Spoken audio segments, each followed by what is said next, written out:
வணக்கம். தமிழின் செய்திகள். தென்காசி மாவட்டம் செங்கோட்டையில் வீரவாஞ்சிநாதன் அவர்களின் 114வது நினைவு நாளினை முன்னிட்டு அவரது சிலைக்கு மாலை அணிவித்து மரியாதை செலுத்தினர்.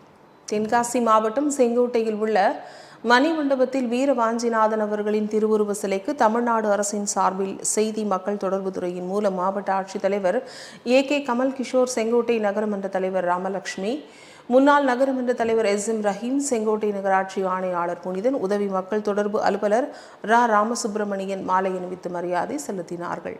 கோவையில் குமரகுரு கல்வி நிறுவனங்களின் அன்கான்ஃபரன்ஸ் 2025 எனும் தனித்துவம் கொண்ட கருத்தரங்கு நாளை துவங்குகிறது. கோவை சரவணம்பட்டியில் உள்ள குமரகுரு கல்வி நிறுவனங்கள் வளாகத்தில் நாளை முதல் 5 நாட்களுக்கு லேர்னிங் சொசைட்டியில் அன்கான்ஃபரன்ஸ் 2025 எனும் தனித்துவம் கொண்ட கருத்தரங்கு துவங்குகிறது. ஷிக் ஷெண்டார் அண்டோலின் எனும் இயக்கத்தால் முன்னெடுக்கப்பட்டுள்ள இந்த கருத்தரங்கு பற்றிய செய்தியாளர் சந்திப்பு இன்று கோவை குமரகுரு சிட்டி சென்டர் வளாகத்தில் நடைபெற்றது. இதில் இந்த இயக்கத்தின் நிறுவனர் மணிஷ் ஜெயின், குமரகுரு பொறியியல் கல்லூரியின் உதவி துணைத் தலைவர் சரவணன் மற்றும் நிகழ்ச்சியின் ஒருங்கிணைப்பு குழுவை சேர்ந்தவர்கள் செய்தியாளர்கள் சந்திப்பில் பங்கேற்றனர். மயிலாடுதுறை சட்டமன்ற தொகுதிக்குட்பட்ட கிராமங்களில் ஊரக பகுதிகளுக்கான 3ஆம் கட்ட மக்களுடன் முதல்வர் திட்ட முகாமை அமைச்சர் கோவி செழியன் தொடங்கி வைத்து 29,22,400 மதிப்பிலான நலத்திட்ட உதவிகளை வழங்கினார்.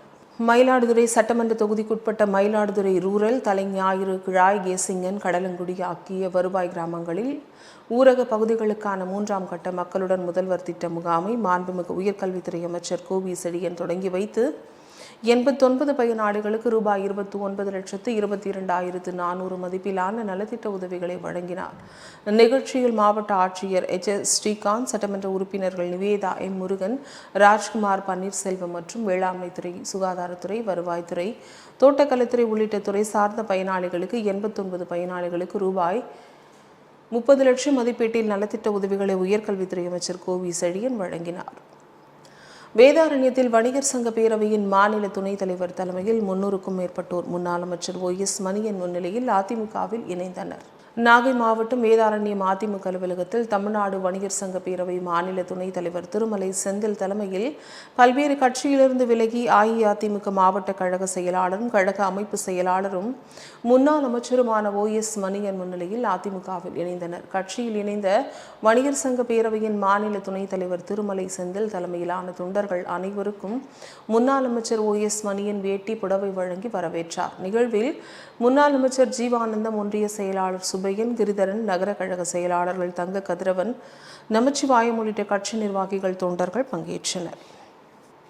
தூத்துக்குடி மாவட்ட ஆட்சியர் அலுவலகத்தில் ஆட்சியர் இளம் பகவத் அவர்களிடம் பாரதிய ஜனதா கட்சி உறுப்பினர் காசிலிங்கம் மனு அளித்தார். தூத்துக்குடி மாவட்ட ஆட்சியரிடம் பாரதிய ஜனதா கட்சி உறுப்பினர் காசிலிங்கம் அளித்த மனுவில் தூத்துக்குடி மாநகராட்சிக்குட்பட்ட பொதுமக்களுக்கு சுத்தமான குடிநீர் கிடைக்கவில்லை என்றும், இதனால் குழந்தைகளுக்கு மஞ்சள் காமாலை மற்றும் தோல் நோய் ஏற்பட்டு வருகிறது எனவும், எனவே தாங்கள் நேரடியாக ஆய்வு செய்து பொதுமக்களுக்கு சுத்தமான குடிநீர் வழங்க வேண்டும் என்று கேட்டுக்கொண்டுள்ளார். திருப்பூர் மாவட்டம் பல்லடம் 4 வழிச்சாலையில் கண்டெய்னர் கவிழ்ந்து விபத்து ஏற்பட்டது. திருப்பூர் மாவட்டம் பல்லடத்தில் திருச்சி கோவை தேசிய நெடுஞ்சாலையில் கோவையிலிருந்து திருப்பூர் நோக்கி சென்று கொண்டிருந்த கண்டெய்னர் லாரி பல்லடம் நகராட்சி அலுவலகம் முன்பு கட்டுப்பாட்டை இழந்து லாரி கவிழ்ந்து விபத்து ஏற்பட்டது. இதில் 2 பெண்கள் பலியாகினர். கோவை போத்தனூர் ரயில் நிலையம் 2ஆம் முனையமாக தரம் உயர்த்தும் பணிகளை தென்னக ரயில்வே பொது மேலாளர் R.N. சிங் ஆய்வு மேற்கொண்டார். கோவை போத்தனூர் ரயில் நிலையம் 2ஆம் முனையமாக தரம் உயர்த்தும் பணிகளை தென்னக ரயில்வே பொது மேலாளர் R.N. சிங் ஆய்வு மேற்கொண்டார். மேலும் இதுகுறித்து அவர் பேசும்பொழுது, சென்னை எழும்பூர் ரயில் நிலையம் போல கோவை போத்தனூர் ரயில் நிலையத்தை 2வது முனையமாக மாற்ற வேண்டும் எனவும், இங்குள்ள தொழில் முனைவோர்கள், ரயில் பயனாளிகள் கோரிக்கை வைத்து வரும் நிலையில் விரைவில் பணிகள் துவங்கி 3 ஆண்டுகளில் நிறைவடையும் என பொது மேலாளர் தெரிவித்துள்ளது ரயில் பயனாளிகள் மத்தியில் வரவேற்பை பெற்றுள்ளது. கோவை மாவட்டம் கருமத்தம்பட்டி சோமனூர் பகுதியை சேர்ந்த இளைஞர் தினேஷ்குமார் இருசக்கர வாகன விபத்தில் உயிரிழந்த சம்பவம் பெரும் அதிர்ச்சியை ஏற்படுத்தியுள்ளது. இந்த விபத்தின் CCTV காட்சிகள் தற்போது வெளியாகி சமூக வலைதளங்களில் பரவி வருவதால் பரபரப்பு ஏற்பட்டுள்ளது. கோவை மாவட்டம் கருமத்தம்பட்டி சோமனூரை சேர்ந்த தேவராஜ் என்பவரின் மகனான தினேஷ்குமார் இருசக்கர வாகனத்தில் சென்று கொண்டிருந்தார். அப்பொழுது மற்றொரு இருசக்கர வாகனத்துடன் எதிர்பாராத விதமாக மோதியதில் நிலை தடுமாறி சாலையில் வீசப்பட்ட தினேஷ்குமார் அவ்வழியாக வந்த அடையாளம் தெரியாத கார் ஒன்று ஏறி சென்றுள்ளது. இந்த விபத்தில் அவர் சம்பவ இடத்திலேயே பலியானார். இந்த விபத்து தொடர்பான CCTV காட்சிகள் வெளியாகி சமூக வலைதளங்களில் பரவி பொதுமக்கள் மத்தியில் அதிர்ச்சி ஏற்படுத்தியுள்ளது. ராணிப்பேட்டை மாவட்ட ஆட்சியர் அலுவலகத்தில் இன்று பாஜக மாவட்ட தலைவர் ஆனந்தன் தலைமையில் விவசாயிகளுக்கு வழங்க வேண்டிய நெல் பாக்கி தொகையை விரைந்து வழங்க வேண்டும் என தெரிவித்து புகார் மனு அளிக்கப்பட்டது. ராணிப்பேட்டை மாவட்ட ஆட்சியர் அலுவலகத்தில் இன்று பாஜக மாவட்ட தலைவர் ஆனந்தன் தலைமையில் விவசாயிகளுக்கு வழங்க வேண்டிய நெல் பாக்கி தொகையை விரைந்து வழங்க வேண்டும் என தெரிவித்து புகார் மனு அளிக்கப்பட்டது. அதனைத் தொடர்ந்து பாஜக மாவட்ட தலைவர் ஆனந்தன் செய்தியாளர்களிடம் பேசுகையில், ஏற்கனவே தமிழகத்தில் போதை உள்ளிட்ட கலாச்சாரம் தலைவிரி தாடுவதாகவும் தற்பொழுது இந்த போதைப் பொருட்கள் விற்பனை செய்யும் அளவிற்கு விரிந்து பறந்து வருவதாகவும் இதனை தமிழக அரசு தடுக்க தவறியதால் தற்பொழுது துப்பாக்கி கலாச்சாரமாக உருவெடுத்துள்ளதாக குற்றம் சாட்டினார். புதுக்கோட்டை மாவட்டத்தில் ரேஷ்மா ஃபவுண்டேஷன் மற்றும் புதுமை ஜெமினி அரிமா சங்கம் சார்பில் நலத்திட்ட உதவிகள் வழங்கும் விழா நடைபெற்றது. புதுக்கோட்டை மாவட்டம் கீரமங்கலம் பகுதியில் ரேஷ்மா ஃபவுண்டேஷன் நிறுவன தலைவர் அரிமாக்கு மணிவண்ணன் தலைமையில் நடந்த நலத்திட்ட விழாவில் சிறப்பு விருந்தினராக பிற்படுத்தப்பட்டோர் நலத்துறை அமைச்சர் சிவாவி மெய்யநாதன் கலந்து கொண்டு நலத்திட்ட உதவிகளை வழங்கினார். நிகழ்வில் முன்னாள் ஊராட்சி மன்ற தலைவர் கண்ணப்பன், மேனாள் ஆளுநர் ராஜரத்னம், டாக்டர் மகாதேவன், கிரீன் நீடா ராஜவேலு உள்ளிட்ட பலர் கலந்து கொண்டனர். தஞ்சை ரயிலடி முகப்பில் பெரிய கோயில் கோபுரத்தை மீண்டும் அமைக்க கோரி ஆர்ப்பாட்டம் நடைபெற்றது.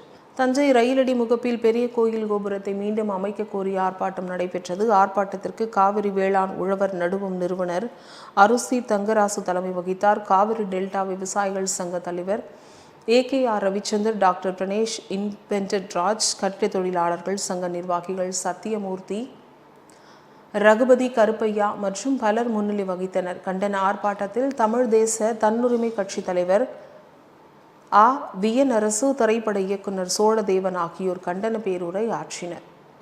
கோவையில் கென்னைகான் கராத்தே பள்ளி மாணவர்கள் உத்தரகாண்ட் மாநிலத்தில் டேராடூனில் 4வது தேசிய விளையாட்டுப் போட்டியில் பதக்கம் வென்றனர். கோவை சரவணம்பட்டி பகுதியில் உள்ள கென்னைகான் கராத்தே பயிற்சி பள்ளியில் பயிற்சி பெற்று வரும் மாணவர்கள் ஜஸ்வந்த், குகன் கணேஷ் மற்றும் சஞ்சீவ் சப் ஜூனியர் மற்றும் ஜூனியர் பிரிவுகளில் பங்கேற்றனர். இதில் குகன் கணேஷ் -55 கிலோ எடைப்பிரிவில் வெள்ளிப் பதக்கத்தை வென்றார் மற்றும் ஜஸ்வந்த், சஞ்சீவ் காலிறுதி போட்டி வரை முன்னேறினார். மேலும் இதில் வெற்றி பெற்ற மாணவர்களுக்கு விமான நிலையத்தில் பெற்றோர்கள் மற்றும் கென்னைகான் பயிற்சியாளர்கள் அபாரிஜித், ராகுல், அரிணி, ஹரிபிரகாஷ் சிறப்பான வரவேற்பு கொடுத்தனர். திருப்பூர் மாவட்டத்தில் அலுவலகத்தை முற்றுகையிட்ட பொதுமக்கள் காலை குடங்களுடன் போராட்டத்தில் ஈடுபட்டனர். திருப்பூர் மாவட்டம் பல்லடம் அடுத்த பொங்கலூர் ஊராட்சி ஒன்றிய அலுவலகத்தை முற்றுகையிட்ட 100க்கும் மேற்பட்ட பொதுமக்கள் காலை குடங்களுடன் கடந்த 2 மாத காலங்களாக குடிநீர் சரிவர பெறுவதில்லை என்று பொங்கலூர் BDO அலுவலகத்தை முன் தர்ணா போராட்டத்தில் ஈடுபட்டனர். ராணிப்பேட்டை மாவட்டம் திமிரி அடுத்த மேல்நாயக்கன்பாளையம் அருந்ததியர் பாளையத்தில் எழுந்தருளி அருள்பாலித்து வரும் அருள்மிகு ஸ்ரீ மாரியம்மன் கூழ்வார்க்கும் திருவிழா வெகு விமரிசையாக கொண்டாடினர். ராணிப்பேட்டை மாவட்டம் திமிரி அடுத்த மேல்நாயக்கன்பாளையம் அருந்ததியர் பாளையத்தில் எழுந்தருளி அருள்பாலித்து வரும் அருள்மிகு ஸ்ரீ மாரியம்மன் கூழ்வார்க்கும் திருவிழா வெகு விமரிசையாக கொண்டாடினர். இதில் சிறப்பு அழைப்பாளராக பஞ்சாயத்து தலைவர் வாணி பிரகாஷ், வார்டு உறுப்பினர் உண்ணாமலை, அன்பழகன் ஆகியோர் கலந்து கொண்டு சிறப்பித்தனர். கோவையில் நஞ்சில்லா உணவுகளை அடுத்த தலைமுறைகளுக்கு கொண்டு செல்லும் வகையில் மாபெரும் உணவுப் பொருட்கள் கண்காட்சி நடைபெற்றது. கோவையில் தாய்மண் இயற்கை விவசாயிகள் கூட்டமைப்பு மற்றும் KSG கலை அறிவியல் மற்றும் கல்லூரி சார்பில் மாபெரும் விதை திருவிழா மற்றும் இயற்கை உணவுப் பொருட்கள் கண்காட்சியானது பிரதி மாதம் 3வது ஞாயிற்றுக்கிழமை அன்று சிங்காநல்லூர் KSG கலை கல்லூரியில் நடைபெற்று வருகிறது. இதுகுறித்து தாய்மண் இயற்கை விவசாயிகள் கூட்டமைப்பு ஒருங்கிணைப்பாளர் மாரிமுத்து பேசும்பொழுது, இக்கண்காட்சியின் முக்கிய நோக்கமே நஞ்சில்லா உணவுகளை அடுத்த தலைமுறைகளுக்கு கொண்டு செல்லும் வகையில் இக்கண்காட்சி நடத்தி வருகிறோம் என தெரிவித்தார். கோவையில் சாமி சிலைகள் உடைக்கப்பட்டதால் காவல்துறையினர் விசாரணை மேற்கொண்டு வருகின்றனர். கோவை சென்னியம்பாளையம் பகுதியில் அவினாசி சாலையை ஒட்டிய இடத்தில் ஸ்ரீ பிளாக் மாரியம்மன் என்ற திருக்கோயில் அமைந்துள்ளது. இந்நிலையில் இன்று காலை கோயில் பூசாரி கோயிலை திறக்க வந்தபோது கோயிலில் உள்ள விநாயகர், ராகு, கேது, எலி, வாகனம் உள்ளிட்ட சிலைகள் உடைக்கப்பட்டு கிடந்ததை பார்த்து அதிர்ச்சியடைந்தார். இந்த சம்பவம் குறித்து போலீசாருக்கு தகவல் அளித்தனர். தகவலறிந்து சம்பவ இடத்திற்கு வந்த காவல்துறையினர் விசாரணை மேற்கொண்டு வருகின்றனர். மதுரை எழும்பூர் கிராமத்தில் தலித் கிறிஸ்தவ மக்கள் 5 தலைமுறையாக பயன்படுத்தி வரும் கல்லறையை தனிநபர் ஆக்கிரமிப்பதாக மாவட்ட ஆட்சியரிடம் கிராம மக்கள் புகார் தெரிவித்தனர். மதுரை மாவட்ட ஆட்சித்தலைவர் அலுவலகத்தில் குலமங்கலம் அருகில் உள்ள எழும்பூர் கிராமத்தில் வசிக்கும் தலித் கிறிஸ்தவர்கள் மாவட்ட ஆட்சித்தலைவரிடம் கல்லறை இடத்தை தனிநபர்களுக்கு எடுத்துக் கொடுப்பதை தடுத்து நிறுத்த கூறி புகார் மனு அளித்தனர். இந்நிலையில் கல்லறைக்கு அருகே உள்ள சேதுராம் என்பவர் கல்லறைக்கு பின்புறம் உள்ள இடத்தை பிளாட் போட்டு விற்பனை செய்ய முயற்சி செய்வதாகவும், எனவே மாவட்ட ஆட்சியர் அவர்கள் எழும்பூர் தலித் கிறிஸ்தவர்களுக்கு சொந்தமான கல்லறையை அபகரித்து தனி நபருக்கு கொடுக்க நினைக்கும் செயலை தடுத்து நிறுத்தவும், கல்லறைக்கு பாதுகாப்பாக அமைக்கப்பட்ட இரும்பு கேட்டை மீண்டும் அதே இடத்தில் வைக்கவும் வேண்டுமென எழும்பூர் பகுதி கிராம மக்கள் மதுரை மாவட்ட ஆட்சியரை சந்தித்து மனு அளித்தனர். காட்டுமன்னார் கோயிலில் தேசிய மாணவர் படைப்பிரிவு துவக்க விழா நடைபெற்றது. கடலூர் மாவட்டம் காட்டுமன்னார் கோயிலில் செயல்படும் ஜி.கே. கல்வி குழுமத்தின் ஜி.கே. மெட்ரிக் மேல்நிலைப்பள்ளி, ஜி.கே. பப்ளிக் சீனியர் செகண்டரி பள்ளியில் தேசிய மாணவர் படைப்பிரிவு துவக்க விழா ஜி.கே. கல்வி குழுமத்தின் தலைவரும் தாளாளருமான ஜி. குமாரராஜா தலைமையில் நடைபெற்றது. இவ்விழாவில் NCC commanding officer colonel Vasudevan கலந்து கொண்டு பள்ளியின் தேசிய மாணவர் படையை துவக்கி வைத்து என்சிசி மாணவர்களுக்கு தொப்பி அணிவித்து சிறப்புரை வழங்கினார். மேலும் இவ்விழாவில் வினாஸ் ஜி. சின்னமணி ஆகியோர் சிறப்பு அழைப்பாளராக கலந்து கொண்டனர். தூத்துக்குடியில் 2 இடங்களில் புதிதாக காய்கனி மார்க்கெட் அமைக்க நடவடிக்கை எடுக்கப்பட்டு வருகிறது என்று மாநகராட்சி மேயர் ஜெகன் பெரியசாமி தெரிவித்தார். தூத்துக்குடி மாநகராட்சி கிழக்கு மண்டல அலுவலகத்தில் பொதுமக்கள் குறை தீர்க்கும் முகாம் ஆணையர் மதுபாலன் தலைமையில் நடந்தது. இதில் துணை மேயர் ஜெனிட்டா செல்வராஜ் முன்னிலை வகித்தார். முகாமில் சிறப்பு விருந்தினராக கலந்து கொண்ட மாநகராட்சி மேயர் ஜெகன் பெரியசாமி பேசும்பொழுது, தூத்துக்குடி தெப்பக்குளத்தை சீரமைத்து அதை சுற்றி பூங்கா அமைக்கும் பணிகள் விரைவில் தொடங்க உள்ளது என பேசினார். மேலும் முகாமில் மனு அளித்த 5 பேருக்கு உடனடியாக மேயர் சான்றிதழ்களை வழங்கினார். கோவையில் மாரியம்மன் கோயில் தடுப்பணையில் VLP ஜானகியம்மாள் கல்லூரியின் சார்பில் பிரம்மாண்டமான மரக்கன்றுகள் நடும் விழா நடைபெற்றது. கோவையில் VLP ஜானகியம்மாள் கலை மற்றும் அறிவியல் கல்லூரி சார்பில் கோவை புதூரில் உள்ள மாரியம்மன் கோயில் தடுப்பணையில் நமது பசுமை தடுப்பணை நமது மரபு என்ற கருப்பொருளில் ஒரு பிரம்மாண்டமான மரக்கன்றுகள் நடும் இயக்கத்தை நடத்தியது.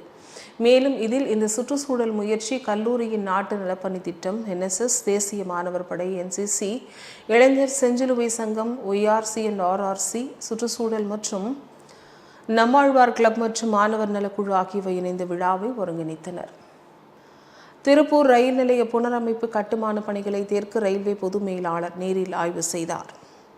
திருப்பூர் ரயில் நிலையம் ஏராளமான தொழிலாளர்கள் தினந்தோறும் பயன்படுத்தும் முக்கியமான ரயில் நிலையமாக செயல்பட்டு வருகிறது. அதிக பயணிகள் பயன்படுத்தும் இந்த ரயில் நிலையத்தை அம்ரித் பாரத் ரயில் நிலைய திட்டத்தின் கீழ் புனரமைக்கும் பணிகள் நடைபெற்று வருகிறது. கட்டுமான பணிகள் திட்டமிடப்பட்டு நடைபெற்று வருகிறதா, உரிய காலத்தில் முடிக்கப்படுமா மற்றும் தரம் குறித்து தெற்கு ரயில்வே பொது மேலாளர் RN சிங் திருப்பூர் ரயில் நிலையத்தில் நேரில் ஆய்வு மேற்கொண்டார். இந்த நிகழ்வின் போது சேலம் கோட்ட ரயில்வே அதிகாரிகள் மற்றும் திருப்பூர் ரயில் நிலைய அதிகாரிகள் உள்ளிட்டோர் உடனிருந்தனர். தருமபுரி மாவட்டம் அதியமான்கோட்டையில் ஸ்ரீ தக்ஷண காசி காலபைரவர் கோயிலில் தேய்பிறை அஷ்டமியை முன்னிட்டு ஸ்ரீ காலபைரவர் சுவாமிக்கு சிறப்பு பூஜைகள் மற்றும் தீபாராதனை நடைபெற்றது. தருமபுரி மாவட்டம் அதியமான்கோட்டையில் ஸ்ரீ தட்சிண காசி காலபைரவர் கோயிலில் தேய்பிறை அஷ்டமியை முன்னிட்டு ஸ்ரீ காலபைரவர் சுவாமிக்கு சிறப்பு பூஜைகள் மற்றும் தீபாராதனை நடைபெற்றது. இந்த சிறப்பு பூஜைகள் செய்யப்பட்ட பின்னர் ஸ்ரீ காலபைரவர் சிறப்பு அலங்காரத்துடன் பக்தர்களுக்கு காட்சியளித்தார். இதில் கோயிலுக்கு வரும் அனைவருக்கும் அன்னதானம் வழங்கப்பட்டது. பழனியில் மீன் வளர்ச்சி கழக அதிகாரிகளை கண்டித்து உறுப்பினர்கள் சார்பாக புகார் மனு அளித்தனர். திண்டுக்கல் மாவட்டம் பழனி தாலுகா கூட்டுறவு சங்கம் சார்பாக நகர் மற்றும் தாலுகா பகுதிகளில் உள்ள 39 குளங்களை நிர்வகித்து வருகின்றனர். இந்நிலையில் கடந்த 5 ஆண்டுகளில் சங்கத்தின் மூலம் எந்த ஒரு குளத்தையும் தூர்வாரப்படவில்லை மற்றும் பழனி தாலுகா மீனவர் சங்க அதிகாரி சங்க உறுப்பினர்களுக்கு குளங்கள் ஒதுக்கீடு செய்யப்படாமல் ஒருதலைபட்சமாக செயல்பட்டு வருவதாகவும், தொடர்ந்து சங்க உறுப்பினர்களை புறக்கணிக்கும் வகையில் மாற்று நபர்களுக்கு மீன் பிடிப்பதற்கு உரிமம் வழங்கப்பட உள்ளதாகவும் குற்றம் சாட்டி பழனி தாலுகா மீனவர் சங்கம் சார்பாக கோட்டாட்சியர் கண்ணன் மற்றும் வட்டாட்சியர் பிரசன்னா ஆகியோரிடம் புகார் மனு அளித்தனர். வளசரவாக்கத்தில் தனியார் கல்லூரியில் விபத்து ஏற்பட்டால் முதலுதவி எவ்வளவு முக்கியம் என மாணவர்களுக்கு முன்னாள் IPS அதிகாரி எடுத்துரைத்தார். சென்னை வளசரவாக்கத்தில் உள்ள தனியார் கல்லூரியில் இந்தியாவின் முதல் மருத்துவ செயலியை அறிமுகப்படுத்த உள்ளது. இதன் ஒரு தொடக்கமாக கல்லூரியில் மாணவர்களுக்கு விழிப்புணர்வு காணொலி காண்பிக்கப்பட்டது. இதில் திடீரென யாருக்கேனும் விபத்து ஏற்பட்டால் முதலுதவி செய்வது குறித்தும் அடுத்து எவ்வித நடவடிக்கை மேற்கொள்ள வேண்டும் என்ற காட்சிகள் இடம்பெற்றிருந்தது.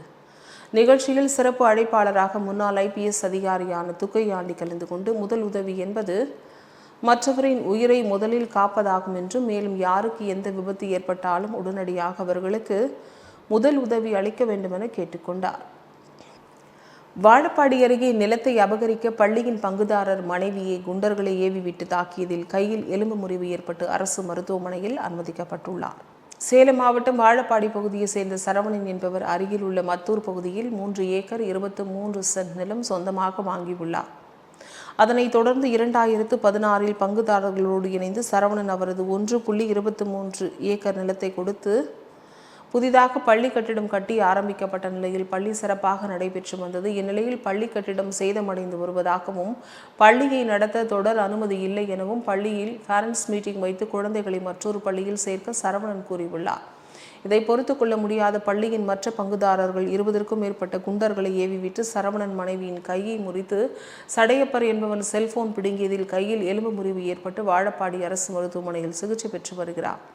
மேலும் சடையப்பன் என்பவர் பெண்ணின் கையை பிடித்து எடுத்து சென்ற வீடியோ சமூக வலைதளங்களில் வைரலாகி வருகிறது. வேலூரில் பிரதமர் மோடியின் 11 ஆண்டு கால ஆட்சியில் நமது தேசம் பாதுகாப்பாக உள்ளது என பொதுச் செயலாளர் கார்த்தியாயினி பேட்டியளித்தார்.